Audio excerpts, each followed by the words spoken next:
ನಮಸ್ತೆ ರೈತ ಬಾಂಧವರೇ, ನಾನು ನಿಮ್ಮ Karthik Chitradurga.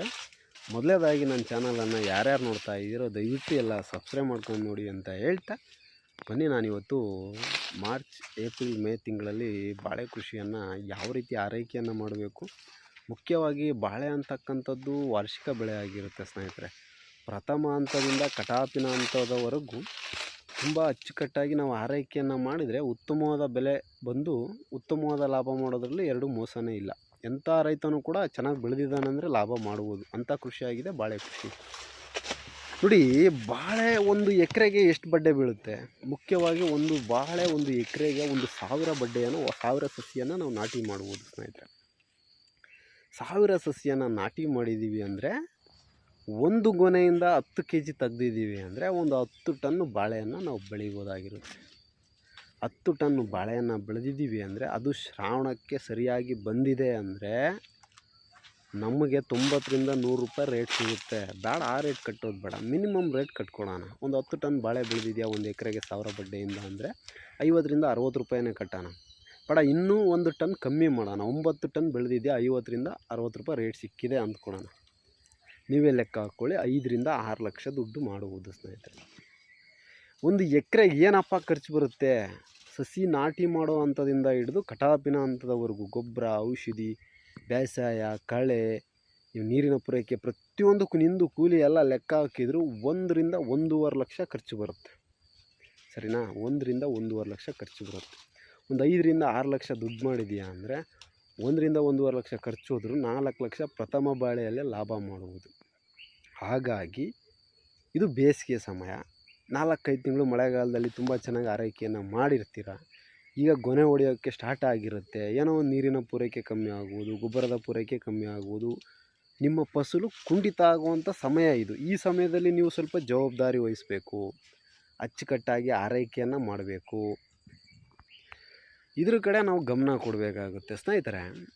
March April May ತಿಂಗಳಲ್ಲಿ ನೀರಿನ ಅಭಾವ ಕಾಡ್ತಾ ಇರೋದ್ರಿಂದ ಯಾವುದೇ ಕಾರಣಕ್ಕೂ ಕಾಂಪ್ರಮೈಸ್ ಆಗದಲೇ ಎಷ್ಟು ಸಾಧ್ಯನೋ ಅಷ್ಟು ನೀರಿನ ಪೂರೈಕೆಯನ್ನು ಪ್ರತಿ ಗಿಡದ ಬಡ್ಡೆಗೆ ಹೋಗ್ತಾ ಇದೆಯೋ ಇಲ್ಲೋ ಅಂತ ಚೆಕ್ ಮಾಡಿಕೊಂಡು ನೀಟಾಗಿ ಬಿಡೋದನ್ನು ಫಸ್ಟು ಪ್ರಾವಿಷನ್ ಕೊಡಿ.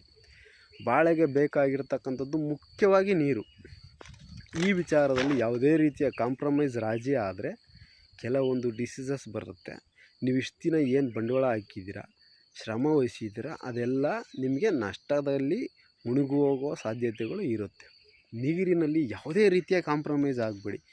ಜವಾಬ್ದಾರಿಯಿಂದ ಕರೆಂಟ್ ಬಂದಾಗಿಂದ ಕರೆಂಟ್ ಹೋಗೋವರೆಗೂ ಎಷ್ಟು ಸಾಧ್ಯನೋ ಅಷ್ಟು ಜವಾಬ್ದಾರಿಯಿಂದ ಮಳೆ ಬರೋವರೆಗೂ ಅಚ್ಚುಕಟ್ಟಾಗಿ ಬಾಳೆ ನೋಡ್ಕೊಳ್ಳಿ. ಮೊದಲನೇದು ನೀರು ನೆನಪಲ್ಲಿರಲಿ, ಯಾವುದೇ ರಾಜಿ ಇಲ್ದಲೇ ಅಚ್ಚುಕಟ್ಟಾಗಿ ಮೇಂಟೈನ್ ಮಾಡಬೇಕು. ಎರಡನೇದು ನೋಡಿ, ಪ್ರಥಮ ಹಂತದಿಂದ ನೀವೇನು ಮಾಡಿರ್ತೀರ, 4-5 ಬೇಸಾಯ ಮಾಡಿಸಿರ್ತೀರ, ಕಳೆ ತೆಗೆಸಿರ್ತೀರ, ಗೊಬ್ಬರ ಹಾಕ್ಸಿರ್ತೀರ, ಔಷಧಿ ಹೊಡೆಸಿರ್ತೀರ. ಆದರೆ ಗೊನೆ ಹೊಡೆಯೋ ಸಮಯದಲ್ಲಿ ಗೊನೆ ಹೊಡಿತೈತೆ ಎಲ್ಲ ಸತು ಮಾಡಿಬಿಟ್ಟಿದ್ದೀನಿ ಬಿಡು ಗೊನೆ ಹೊಡೆಯುತ್ತೆ ಕಾಯಿ ಬಿಡುತ್ತೆ ಅಂತ ನೆಗ್ಲಿಜೆನ್ಸಿ ಬೇಡ. ಗೊಬ್ಬರವನ್ನು ಇಲ್ಲಿಂದ ಗೊನೆ ನೀಟಾಗಿ ಕಡ್ತು ಬರೋವರೆಗೂ 1 ಲೀಟ್ರು, 200 ಲೀಟ್ರ್ ಡ್ರಮ್ಮಲ್ಲಿ ರಾಸಾಯನಿಕ ಗೊಬ್ಬರವನ್ನು ಫರ್ಟಿಲೈಸರ್ಸ್ ಹತ್ರ ಹೋಗ್ಬಿಟ್ಟು ಯಾವುದೇ ರೀತಿಯ ಉತ್ತಮ ಪೋಷಕಾಂಶ ಸಿಗ್ತಕ್ಕಂಥ DAP ಆಗಿರ್ಬೋದು, 10-26 ಆಗಿರ್ಬೋದು, ಬೇಗ ಕರಗುತ್ತೆ 10-26 ಆಗಿರ್ಬೋದು, ಪೊಟ್ಯಾಷ್ ಆಗಿರ್ಬೋದು, ಈ ರೀತಿ ಗೊಬ್ಬರಗಳನ್ನು ಎಲ್ಲ ಒಂದು 4-5 ಥರ ತಂದುಬಿಟ್ಟು 20 ರಿಂದ 25 kg 200 ಲೀಟ್ರ್ ಡ್ರಮ್ಮಲ್ಲಿ ನೀಟಾಗಿ ಗೂರಾಡಿ ಚೆನ್ನಾಗಿ ಮಿಕ್ಸ್ ಮಾಡಿ ಪ್ರತಿ ಗಿಡಕ್ಕೂ 1 ಲೀಟ್ರ್ ಈ ಸಮಯದಲ್ಲಿ ಒಯ್ಯಬೇಕು ನೀವು. ಯಾಕಂದರೆ ನೀರು ಬಿಡ್ತಾ ಇರ್ತೀರ, ಆ ತೇವಾಂಶ ಇರೋ ಜಾಗಕ್ಕೆ 1 ಲೀಟ್ರು ಗೊಬ್ಬರವನ್ನು ಒಯ್ತೀರ. ಆಗ ಏನಾಗುತ್ತೆ, ಒಂದು ಹಸಿ ನೀರು ಕಮ್ಮಿ ಆದರೂ ಸಮೇತ ನೀವು ಬಿಡ್ತಕ್ಕಂಥ ನೀರು ಗೊಬ್ಬರ ಫಲವತ್ತತೆಗೆ ಬಾಳೆ ಸಸಿ ಎದ್ದು ಬರುತ್ತೆ, ಚೆನ್ನಾಗಿ ಧೈರ್ಯವಾಗಿ ನಿಂತ್ಕೊಳ್ಳುತ್ತೆ. ಒಂದು ಹಸಿ ಕಮ್ಮಿ ಆದರೂ ಸಮೇತ ನೀವು ಫಲವತ್ತತೆಯನ್ನು ಕಡಿಮೆ ಮಾಡಿ ನೀರಿನೂ ಕಡಿಮೆ ಮಾಡಿದರೆ ಖಂಡಿತವಾಗೂ ಬೆಳೆ ಫೇಲ್ ಆಗುತ್ತೆ.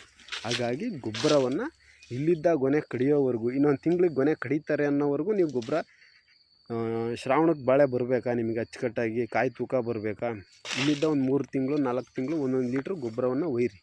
ಪ್ರತಿ ತಿಂಗಳು 1000 ಬಡ್ಡೆ ಇದ್ದಾವೆ ಅಂದರೆ ಏನು ಒಂದು 30,000 ಖರ್ಚು ಮಾಡಿದ್ದೀರಾ ಅಲ್ಲೇವರೆಗೂ ನೀವು ಗೊಬ್ಬರ ಹಾಕಿದರೆ. ಆ 30,000 ನಿಮ್ಮ ಗೊನೆಯ ಬಾಳೆಕಾಯಿಯ ತೂಕದಲ್ಲಿ ಬರುತ್ತೆ. ಗೊನೆ 2 kg ತೂಕ ಹೆಚ್ಚಾಗಿ ಬಂದರೆ ಅಲ್ಲಿ ಬಂದು ಹೋಗುತ್ತೆ. ನಿಮ್ಗೆ ಯಾವುದೇ ರೀತಿಯ ನಷ್ಟ ಆಗೋದಿಲ್ಲ. ನೀವು ಹಾಕಿರ್ತಕ್ಕಂಥ 30,000 ಅರ್ಗುಮೂಲೆಗೆ ಹೊಲಿಸ್ಕೊಡುತ್ತೆ ಸ್ನೇಹಿತರೆ. ನೀರಾಯಿತು, ಗೊಬ್ಬರ ಆಯಿತು. ನೋಡಿ, ನಾವೇನು ಮಾಡಬೇಕು ಇಂಥ ಸಮಯದಲ್ಲಿ, ಸಾಧ್ಯವಾದಷ್ಟು ತುಂಬ ಹೊಲಗಳು ಈ ಸರಿ ರೋಗಗಳನ್ನು ಕೂಡಿದ್ದಾವೆ.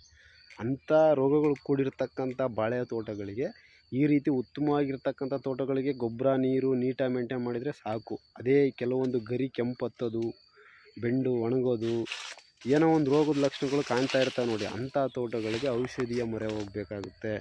ನೀವು ಆ ಫೋಟೋ ಹೊಡ್ಕೊಂಡೋಗಿ ನಿಮ್ಮ ಜಮೀನು ಯಾವ ರೀತಿ ಇದೆ, ಬಾಳೆ ಗಿಡಗಳು ಯಾವ ರೀತಿ ಇದೆ ಫೋಟೋ ಹೊಡ್ಕೊಂಡೋಗಿ ನೀವೇನು ಮಾಡಬೇಕು, ಫರ್ಟಿಲೈಸರ್ಸ್ ಹತ್ರ ತೊಗೊಂಬರ್ಬೇಕು. ನಮಗೆ ಬೇಕು ಈ ಥರ ಔಷಧಿ, ಈ ಥರ ಆಗಿದೆ, ಈ ಥರ ನೀವು ಕೊಟ್ಟರೆ ನಮಗೆ ಖಂಡಿತವಾಗೂ ಎಲ್ಪ್ ಆಗುತ್ತೆ, ನಾವು ನೀಟಾಗಿ ಸ್ಪ್ರೇ ಮಾಡಬೇಕು ಅನ್ನೋದು ಗಮನದಲ್ಲಿರಬೇಕು.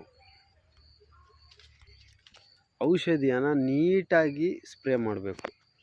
ನೀರು, ಗೊಬ್ಬರ, ಔಷಧಿ 3 ಆಯಿತು ಸ್ನೇಹಿತರೆ. ಇಲ್ಲಿಗೆ ಇದು ಒಂದು ಹಂತದ ಕೆಲಸಗಳು ಮುಗೀತು. 4ನೇ ಹಂತ ಏನಪ್ಪ ಅಂದರೆ, ನೋಡಿ, ಈ ಕಂದುಗಳು ಸ್ಟಾರ್ಟ್ ಆಗಿದ್ದಾವೆ, ಇಲ್ಲಿ ಕಾಣಿಸ್ತಾ ಇದ್ದಾವಲ್ಲ, ಈ ಕಂದುಗಳನ್ನು ಯಾವುದೇ ಕಾರಣಕ್ಕೂ ನಾವು ಬಿಡಬಾರ್ದು. 15 ದಿನಕ್ಕೊಮ್ಮೆ ಅಚ್ಚುಕಟ್ಟಾಗಿ ಕೊಯ್ಸು ಹಾಕ್ಸ್ಬೇಕು. ಯಾಕೆ ಕೊಯ್ಸು ಹಾಕ್ಸ್ಬೇಕು ಅಂದರೆ, ನೀನು ನೀರು ಬಿಟ್ಟಿರ್ತೀಯ, ನೀನು ಗೊಬ್ಬರ ಹಾಕಿರ್ತೀಯ, ನೀನು ಔಷಧಿ ಹೊಡೆದಿರ್ತೀಯ, ಕಳೆ ತೆಗ್ಸಿರ್ತೀಯ, ಎಲ್ಲ ಕೆಲಸ ಮಾಡಿರ್ತೀಯ. ಎಲ್ಲ ಗಿಡಗಳಿಗೂ ಫಲವತ್ತತೆ ಸಿಕ್ಕರೆ ನೀನು ಗೊನೆ ಬರತಕ್ಕಂಥದ್ದಕ್ಕೆ ಕಡಿಮೆ ಆಗಲ್ವಾ? ಗೊನೆ ಬರ್ತಕ್ಕಂಥದ್ದಕ್ಕೆ ಪೂರ್ಣ ಪ್ರಮಾಣದಲ್ಲಿ ಫಲವತ್ತತೆ ಹೋಗ್ಬೇಕಂದ್ರೆ ಈ ಕಂದುಗಳನ್ನು ಕಟ್ ಮಾಡಬೇಕಾಗುತ್ತೆ ಸ್ನೇಹಿತರೆ. 15 ದಿನಕ್ಕೊಮ್ಮೆ. ಇದರಲ್ಲಿ ಯಾವುದೇ ರಾಜ್ಯ ಆಗಿಬಿಟ್ರೆ, ನೀವು ಇಷ್ಟು ಕೆಲಸ ಉಪಯೋಗಕ್ಕೆ ಬರಬೇಕಂದ್ರೆ ಕಂದುಗಳನ್ನು 15 ದಿನಕ್ಕೊಮ್ಮೆ ಕಟ್ ಮಾಡಿ ಬಿಸಾಕ್ಬಿಟ್ರೆ, ಆವಾಗ ನೋಡಿರಿ ನಿಮ್ಮ ಬಾಳೆ ಸಸಿ ಯಾವ ರೀತಿ ಬೆಳವಣಿಗೆ ಆಗುತ್ತೆ ಅಂತ. 4ನೇ ವಿಚಾರ, ಕಂದುಗಳನ್ನು ನೀಟಾಗಿ ಕಟ್ ಮಾಡಬೇಕಾಗಿರುತ್ತೆ ಸ್ನೇಹಿತರೆ. ಇನ್ನೊಂದು ಏನಪ್ಪ ಅಂದರೆ, ಬಾಳೆಯಲ್ಲಿ ಮುಂದೆ ಹೇಳ್ತಾ ಹೋಗ್ತೀನಿ, ಗೊನೆ ಹೊಡೆದ್ಮೇಲೆ ಹೂವು ಬರುತ್ತಲ್ಲ, ಹೂವನ್ನು ನೀಟಾಗಿ ಕಟ್ ಮಾಡಬೇಕು. ಅದಲ್ಲದೆ ನೀವು ನೀರು, ಗೊಬ್ಬರ, ಔಷಧಿ, ಕಂದು ಕೊಯ್ಯೋದು, ಕಳೆ ಗಿಳೆ ಎಲ್ಲ ಮುಂಚಿತವಾಗಿ ಮಾಡಿರ್ತೀರ. ಇಲ್ಲಿಂದ ಇತ್ಲಾಗ ಇಷ್ಟನ್ನು ನೀಟಾಗಿ ನೀವು ಮೇಂಟೈನ್ ಮಾಡಿದರೆ, 10 kg ಮೇಲೆ ಬಾಳೆ ತೆಗೆದ್ರೆ, 1 ಎಕರೆಗೆ 9 ರಿಂದ 10 ಟನ್ ಬಾಳೆ ಕಡಿದ್ರೆ 50 ರಿಂದ 60 ರೂಪಾಯಿ ಸಿಕ್ಕರೂ 5 ರಿಂದ 6 ಲಕ್ಷ ದುಡ್ಡು ಮಾಡ್ಬೋದು. ಅದ್ರಾಗ 1 ರಿಂದ 1.5 ಲಕ್ಷ ಖರ್ಚು ಹೋದ್ರೂ 4 ಲಕ್ಷ ಲಾಭ ಮಾಡ್ಬೋದು ಸ್ನೇಹಿತರೆ. ಯಾವುದೇ ರೀತಿಯ ಕೂಲಿಯರ್ನ ಕೇಳಲ್ಲ, ಸರಿನಾ? ಮುಖ್ಯವಾಗಿ ಹೆಚ್ಚು ಕೂಲಿ ತಗೊಳೋದಿಲ್ಲ.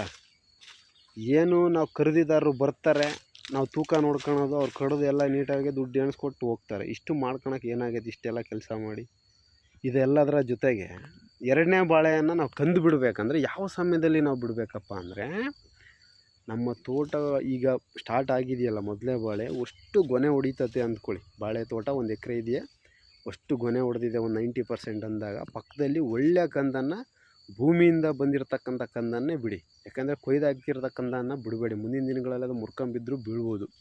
ಭೂಮಿಯಿಂದ ಬಂದಿರತಕ್ಕಂಥ ಕಂದನ್ನು ಬಿಟ್ಟಾಗ ಅದು 2ನೇ ಬಾಳೆ ನಿಮಗೆ ಅಷ್ಟು ಖರ್ಚು ಕೊಡೋದಿಲ್ಲ. ಈಗೇನು 1.5 ಲಕ್ಷ ಖರ್ಚಾಗಿದೆಯಲ್ಲ ಫಸ್ಟ್ನೇ ಬಾಳೆಗೆ, 2ನೇ ಬಾಳೆಗೆ ಒಂದು 50 ರಿಂದ 60 ಸಾವಿರ ಖರ್ಚು ಬರುತ್ತೆ. ಏನು ಗೊಬ್ಬರದ್ದೊಂದು ಖರ್ಚು ಬರುತ್ತೆ. ಇಲ್ಲಿ ಬೇಸಾಯ ಖರ್ಚು ಬರಲ್ಲ, ಕಳೆ ಖರ್ಚು ಬರೋದಿಲ್ಲ. ಸಾಧ್ಯವಾದರೆ ಒಮ್ಮೆ ಔಷಧಿ ಹೊಡ್ಕೊಳ್ಳಿ, ಇನ್ನೂ ಒಳ್ಳೆಯದು. ಔಷಧಿ ಹೊಡೆದ್ರೆ ತುಂಬ ಒಳ್ಳೆಯದು. ಒಮ್ಮೆ ಇಲ್ಲ 2 ಬಾರಿ ಔಷಧಿಯನ್ನು ಹೊಡ್ಕೊಳ್ಳಿ. ಇವನ್ನು ಮಾಡಿ ನೀವು ನೀಟಾಗಿ ಕಂದುಬಿಟ್ಕೊಂಡ್ರೆ 2ನೇ ಬಾಳೆಯಲ್ಲೂ ಕೂಡ 10 ಟನ್ ಬಾಳೆಯನ್ನು ಬೆಳಿಬೋದು. ಚೆನ್ನಾಗಿ ಬೆಳೆದ್ರೆ ಅಲ್ಲೂ ಕೂಡ 50-60 ರೂಪಾಯಿ ರೇಟ್ ಸಿಕ್ಕರೆ 5-6 ಲಕ್ಷ ದುಡ್ಡು ಮಾಡ್ಬೋದು. ಅಲ್ಲಿ ಖರ್ಚು ಬರೋದು 50-60 ಸಾವಿರ, ನೀವು ಅಲ್ಲೇ 5 ಲಕ್ಷ ಲಾಭವನ್ನು ಮಾಡ್ಬೋದು. ಇವೆಲ್ಲ ಕೆಲಸಗಳನ್ನು ಅಚ್ಚುಕಟ್ಟಾಗಿ ಮಾಡಿದಾಗ ಮಾತ್ರ ನಾನು ಹೇಳಿರ್ತಕ್ಕಂಥ 5-6 ಲಕ್ಷ ದುಡ್ಡು ಮಾಡೋದಕ್ಕೆ ಸಾಧ್ಯ. ನೀವು ಬಾಳೆ ಹಾಕಿದ್ದೀನಿ 1 ಎಕರೆಗೆ 5-6 ಲಕ್ಷ ದುಡ್ಡು ಮಾಡಿಬಿಡ್ತೀನಿ ಅನ್ನೋ ಹುಚ್ಚು ಭ್ರಮೆ ಬೇಡ. ಶ್ರಮ ವಹಿಸಿ ಶ್ರದ್ಧೆಯಿಂದ ಕೆಲಸ ಮಾಡಿದಾಗ ರಿಸಲ್ಟು ನಿಮ್ಮ ಮನೆ ಬಾಗಿಲಿಗೆ ಬರುತ್ತೆ. ರಿಸಲ್ಟ್ ಬಗ್ಗೆ ತಲೆ ಕೆಡ್ಸ್ಕೊಂಡು ಕುತ್ಕೊಂಡು ಹೊಲದಲ್ಲಿ ನೀಟಾಗಿ ಕೆಲಸ ಮಾಡಲಿಲ್ಲ ಅಂದರೆ ನೀವು ಹಾಕಿರ್ತಕ್ಕಂಥ ಬಂಡವಾಳ ತಗೊಳೋದು ಕಷ್ಟ ಆಗುತ್ತೆ. ಯಾವುದೇ ಬೆಳೆ ಆಗಿರ್ಬೋದು, ಇದೇ ಆಗಿರ್ಬೋದು, ಯಾವುದೇ ಬೆಳೆ ಆಗಿರ್ಬೋದು, ರೈತರಾದವರು ಮುಖ್ಯವಾಗಿ ನಾವು ಯಾವ ರೀತಿ ಬೆಳಿಬೇಕು, ಯಾವ ರೀತಿ ಮಾರ್ಕೆಟಿಂಗ್ ಮಾಡಬೇಕು, ಅದರ ಜೊತೆಗೆ ಬಂದಿರತಕ್ಕಂಥ ದುಡ್ಡನ್ನು ನೆಕ್ಸ್ಟ್ ಯಾವ ಬೆಳೆಗೆ ಇನ್ವೆಸ್ಟ್ ಮಾಡಬೇಕು, ಆ ಬೆಳೆಯಿಂದ ಯಾವ ರೀತಿ ಲಾಭ ತೆಗಿಬೇಕು, ನಮ್ಮಲ್ಲಿರ್ತಕ್ಕಂಥ ಆರ್ಥಿಕ ಸ್ಥಿತಿಯನ್ನು ಸುಧಾರಿಸ್ಕೊಂಡು ನಾವು ಸಾಲ ಮುಕ್ತರಾಗಿ ದುಡ್ಡು ಬಂದಾಗ ಆ ದುಡ್ಡನ್ನು ನಾವು ಯಾವುದಕ್ಕೆ ಇನ್ವೆಸ್ಟ್ ಮಾಡಿದರೆ ನಮಗೆ ಲಾಭ ಬರುತ್ತೆ ಅನ್ನೋದ್ರ ಕಡೆ ಗಮನ ಕೊಡಬೇಕು. ಜೀವನ ಪೂರ್ತಿ ಸಾಲ ತೀರಿಸ್ಬೇಕು ಅನ್ನೋ ಹುಚ್ಚು ಭ್ರಮೆ ಬೇಡ. ಇದು 2026 ಚಾಲೆಂಜಿಂಗ್ ತಗೊಳ್ಳಿ, ಬಿಸ್ನೆಸ್ ಮೈಂಡ್ ಸೆಟ್ ಇಟ್ಕೊಳ್ಳಿ. ಕೃಷಿಗಿನ ಬಿಸ್ನೆಸ್ ಇನ್ನೊಂದಿಲ್ಲ. ನೀಟಾಗಿ ಮಾಡಿದ್ದೀರ ಅಂದರೆ 1 ಕೋಟಿ ಏನು 10 ಕೋಟಿ ದುಡಿಬೋದು ಇದರಲ್ಲಿ. ಸರಿಯಾಗಿ ಜಮೀನಿಗೆ ಇನ್ವೆಸ್ಟ್ ಮಾಡಿಕೊಂಡು ನಮಗೆ ಕೈಯಲ್ಲಿ ಶಕ್ತಿ ಮೀರಿ ಮಾಡೋವಷ್ಟು ಮಾಡೋ ತಾಕತ್ತಿರೋನು ಏನು ಬೇಕಾದ್ರೂ ಮಾಡ್ಬೋದು. ಇದೇ ಕೃಷಿ ಅಂತಲ್ಲ, ಎಲ್ಲ ಕೃಷಿಯಲ್ಲೂ ಕೂಡ ನೀವು ಮ್ಯಾಕ್ಸಿಮಮ್ ದುಡಿಬೇಕು ಅನ್ನೋ ಶ್ರಮ ವಹಿಸ್ಬೇಕು. ಮ್ಯಾಕ್ಸಿಮಮ್ ದುಡಿಬೇಕು ಅಂದರೆ ಮುಖ್ಯವಾಗಿ ಶ್ರಮ ವಹಿಸ್ಬೇಕು. ಹಾರ್ಡ್ ವರ್ಕ್ ಇರಬೇಕು, ಫ್ಯಾಷನ್ ಇರಬೇಕು, ಪ್ಲಾನಿಂಗ್ ಇರಬೇಕು. ಈ ಎಲ್ಲ ವಿಚಾರಗಳನ್ನು ಇಟ್ಟುಕೊಂಡು ನಾವು ಲಕ್ಷಾಧಿಪತಿಗಳಾಗ್ಬೋದು, ಕೋಟ್ಯಾಧಿಪತಿಗಳಾಗ್ಬೋದು, ನಾವು ಇನ್ಸ್ಪೈರ್ ಆಗ್ಬೋದು ಇನ್ನೊಬ್ಬರಿಗೆ. ಇಷ್ಟೆಲ್ಲ ಮಾಹಿತಿಯನ್ನು ತಿಳಿಸಿದ್ದೇನೆ. ನಾನು ನಿಮ್ಮ ಕಾರ್ತಿಕ್ ಚಿತ್ರದುರ್ಗ. ನನ್ನ ಮಾಹಿತಿ ನಿಮಗೆ ಸರಿ ಅನಿಸಿದರೆ ಖಂಡಿತವಾಗಿಯೂ ನನ್ನ ಚಾನಲನ್ನು ಸಬ್ಸ್ಕ್ರೈಬ್ ಮಾಡಿ ಅಂತ ಹೇಳ್ತಾ ಧನ್ಯವಾದಗಳು. ರೈತ ಬಂದರೆ ಹರೇ ಕೃಷ್ಣ ಕೃಷ್ಣ ಕೃಷ್ಣ ಹರೇ ಹರೇ.